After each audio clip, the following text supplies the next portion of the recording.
شوہر کو اس کے نام سے پکارنا کیسا ہے؟ شوہر کو نام سے پکارنا یہ مکروہ ہے، البتہ اس پر نکاح پہ کوئی اثر نہیں پڑتا۔ صحیح۔ پرانے لوگ یہ کہتے تھے کہ اگر عورت کو چاہیے کہ ایسی فرمائشیں نہ کرے۔ جو ایک شوہر کی ذمہ داری ہے وہ اپنی نبھا رہا ہے تو آپ شکریہ ادا کریں اس کا۔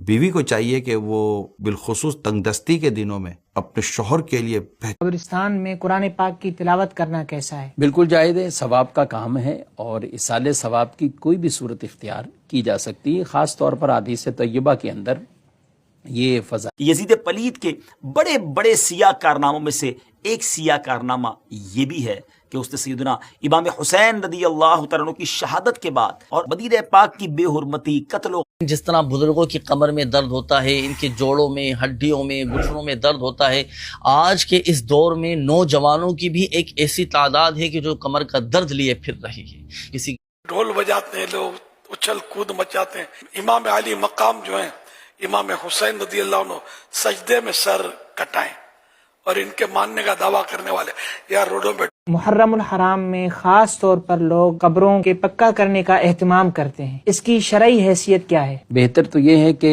قبر وہ کچی رہے، اوپر سے بھی کچی رہے، اور جو عاشور 10 محرم شریف کا روزہ رکھتا ہے اس کے پچھلے سال کے گناہ معاف ہوتے ہیں۔ یہ روزہ بڑا اہم ہے، سنت بھی ہے، پیارے آقا صلی اللہ علیہ وسلم نے رکھا۔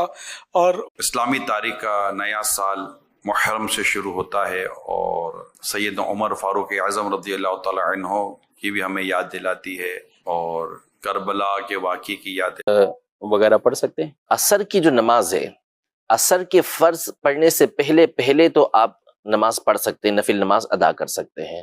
فرض جب ادا کر لیے تو اس کے بعد پھر 22 آیتیں ایسی ہیں قرآن کے اندر، حضرت عمر نے جیسی رائے دی، یا رسول اللہ یہ معاملہ ایسا نہ کر لیں، آپ نے مشورہ دیا۔ نبی پاک صلی اللہ علیہ وسلم کی بارگاہ میں کوئی آدمی آیا، بڑے بال تھے، زلفیں رکھتے ہیں کئی رکھتے ہیں، اس وقت بھی رکھتے، لیکن لکھی زلفیں، بال بکھرے ہوئے، تو آقا صلی اللہ علیہ وسلم کو راضی تھوڑی اس سے۔ ملازم کا حق جو اس کے سیٹ پہ ہے یہ اسے معاوضہ دے اور پورا دے۔ اس کے ساتھ ایک اور چیز یہ ہے کہ معاوضہ اتنا دے کہ جتنے میں اس بیچارے کا گزارا ہو جائے، اس کے ساتھ بھی۔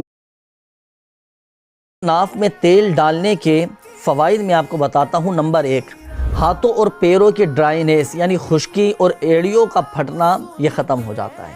اچھا، ذہنی دباؤ اور نفسیاتی کہ یہ دنیا عالم اسباب ہے، توکل یہ نہیں ہے کہ بندہ گھر میں بیٹھ جائے کہ بس اللہ روزی دے گا۔ یقیناً رب روزی دینے والا، مگر اسی نے اس دنیا میں اسباب بنائے اور ہمیں اپنے ہاتھ سے کام کرنے کا بھی حکم دیا۔